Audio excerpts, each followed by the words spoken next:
Lunes en quechua se dice quillachao punche. La palabra quillachao viene de la palabra quilla. Quilla significa luna. Por lo tanto, quillachao punche significaría el día de la luna.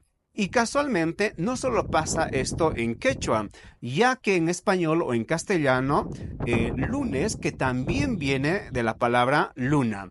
En inglés pasa lo mismo. Monday, que viene también de la palabra luna. Y en otros idiomas pasa lo mismo este caso. Este video que estoy grabando es el día domingo. Y claramente en español o castellano, domingo pues no hace referencia a ningún astro. Pero en inglés sí, ya que domingo se dice Sunday. Y si desglosamos esta palabra, sun, que significaría sol, y day, día.